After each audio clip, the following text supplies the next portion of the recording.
Hi, this is Pavan Kota, and today we will cover the part 7 of the total sets of 8 presentations on Lean Six Sigma, and we will be covering the improve phase today. In the previous presentations, we have covered the overview to Lean Six Sigma, we have covered perspectives of Lean Six Sigma, and obviously the define, measure, and analyze phases of Lean Six Sigma. So we'll move ahead. If you do not already know, we have all these videos and free training material downloadable at http://network.kinduz.com. This is the KINDUZ Consulting Network. We have over 1,300 people from about roughly 92 countries as on the April 15th, 2009. There are a lot of discussions happening on the network on Lean Six Sigma. You will have the opportunity to access these videos, post questions, get answers. So I hope you all make good use of it, and I'll see you there. So we move on with the improve phase. So if you have looked at the previous presentations, what you will find out here is that we have defined the problem statement, we have measured how much of problem is there, we have identified a particular target of improvement, we've identified what is our current process capability in the measure phase, we've also identified what should be our process capability in the measure phase. In the analyze phase, we have identified the main reasons of why a particular business process is unable to achieve its full potential or target potential. We also have identified some solutions or could be solutions. The main focus in the improve phase is to generate solutions, is to rank and select solutions that can help that can get the most benefit for the business in the least amount of time. You also develop and execute a pilot plan and manage the change in the whole system. It is very important to develop and execute a pilot plan. I cannot stress enough on that whole approach. I'll tell you a story of my own personal experience, and obviously there's no questions about why and how you need to manage the change. People will show inertia when there is a change in the system. Most of the people prefer status quo, but you have to take everybody along for the whole initiative or the change to be successful, and for that you need to manage change. Some of the key deliverables that you get out of the improve phase is the updated process map. You would be doing a cost benefit analysis to understand whether the kind of effort that you're going to spend in making the improvements is going to be much lesser than the benefits you're going to get. And obviously you will get the results out of the pilot, the results out of the solution, and obviously the solutions to bring in that change that you are looking for. So that's the improve phase. So in a nutshell, what you do in an improve phase is you identify the solutions, you pilot the solutions, you refine the solutions, and you ultimately justify the solutions as to why those specific solutions make the most business sense for the improvement that you're bringing in. So before we move into this slide, I want to tell you a story which is my own personal experience on why piloting is very important. We were doing a project in one of the two biggest trade bureaus in the world, and one of the key projects that we were running is the introduction of risk management and issue management in the IT department, and they had not implemented it, and we had recommended that it's a very key process that they implemented, and the CIO was all upbeat about it. So we created the processes, We implemented them, and we started training people, and we rolled it out across the board. Across the board of roughly about 4,000 employees. And there was this one specific status meeting that was chaired by the CEO every Thursday from about 2 o'clock to 4 o'clock, where all the vice presidents, senior vice presidents come and present the status to the CIO, the chief information officer. And the first person started speaking about the risks and issues in his department based on the lovely template that we created. And the CIO, the moment he started listening to the risks and issues, he started asking questions about.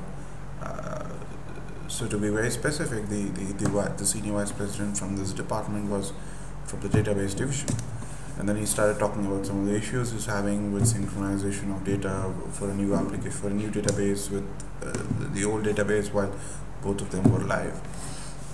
And the CIO started asking questions about the database structures and the kind of technical features that are there. And the senior vice president obviously was not so technical. And then by the end of 10 minutes, the senior vice president looked like a fool in the entire room. And it was a very, very bad situation, because we wouldn't have wanted the first status meeting where we're presenting risks and issues to go that way. And so it was then the turn of the other vice presidents and senior vice presidents. Everybody said, well, there are no risks, no issues. Obviously, that's not possible. Now, what we started to realize at that moment, and based on the talks that we had after that, was the CIO of the firm had a very, very good technical background, and he had this trend of getting too much into technical aspects instead of staying, at a managerial level where he can make decisions. Now, that's the behavior that a lot of senior vice presidents and vice presidents were really afraid of, which turned out to be what happened on that status meeting. And unfortunately, that vice president or senior vice president really had to look like a fool. We're very sorry about that, but that's what happened. So when that happened, when we saw that this was happening, what we did was we then went back to the CIO and explained to him this behavior, and told him that you probably misleading other vice presidents, senior vice presidents from showing the right behavior within the organization. And he kind of realized, through our talk as to what was going on. And what we also realized was that, we probably will have to change our tactic. If we had started off with a pilot implementation, we probably could have noticed this problem earlier. This is a very cultural problem. It's a very behavioral problem, which we never thought. No statistics, no scientific analysis can explain this to you. And so we said, okay, we told the CIO, look, we'll take a small team as a pilot this time. We'll restart the whole process. And we asked him, can you tell us who is your most favorite vice president or senior vice president? And he took a couple of names. We said, look, we'll take the first one. You have a talk with him and tell him that why risk management, issue management is very critical, and why you want to pilot the whole thing with him. And the CIO did that with the senior vice president. We went and spoke to him, helped him create the risks and issues. Even before the status meeting happened the next Thursday, the risk and issue management process was showed to the CIO. The status report of the senior VP was showed to the CIO, and we actually told him that this is how you need to react when a risk or issue is brought up, and beyond a certain level, you shouldn't be asking or probing a lot of questions. There are other managers, there are other directors to take care of it. So there was a lot of coaching that needed to be done, even to the CIO, which was surprising, but frankly, that's the way it is. I mean, it's not surprising. And so the next Thursday, everybody's back into the picture, the status room. CIO asks the first senior VP any risks and issues. This was the same senior VP who got who was very badly fired the last week. And no surprises. This guy said no risks, no issues. And this second guy, third guy, fourth guy, everybody said no risk, no issues. And then this fifth guy, who happens to be the favorite person for the CIO, he starts talking about the risks and issues that are in his department. And everybody's looking at him and saying, oh my God, why is he making the same mistake? But nobody knows that everything is being orchestrated this time. And then the CIO listens to it, asks some very high level questions, leaves it there. And I think what interestingly the CIO did was kind of explain to everybody that, look, I know, he said to everybody that I understand that I will get very technical. I'm very sorry, I shouldn't be doing that. The idea is to showcase the risks and issues at a high level, so that we all know what's happening, what are the interdependencies, so that we can be prepared, and I can prepare the senior management in case something comes up, or if something is expected to come up.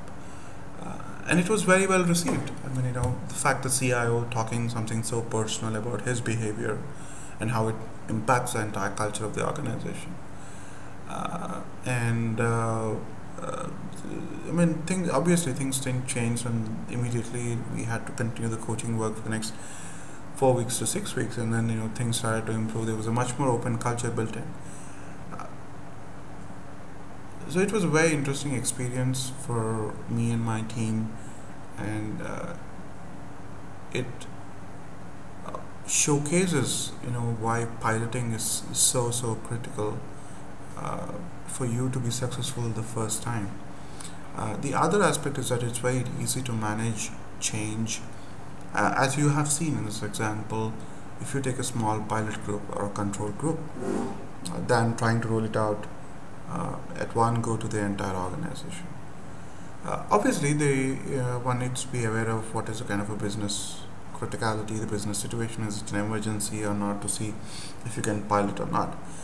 So there is no one right answer. It depends on the situation. You have to very carefully make those decisions to choose whether you want to pilot, to what extent you want to pilot, and whether you don't want to pilot at all. And it is these decision-making processes and steps that differentiate a successful leader to somebody who is not. So, piloting tips involve the improvement team, collect data on the process, evaluate influencing external factors like the one you saw, the CIO being very technical. Evaluate full range of inputs and process conditions.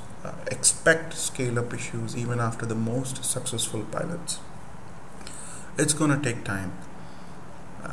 Identify critical differences between pilot environment and full-scale environment, and statistically verify the pilot results, so that you can prove at any given point of time that this worked. There are a lot of other tools that are there in the improve phase, which include the decision matrix, impact effect matrix.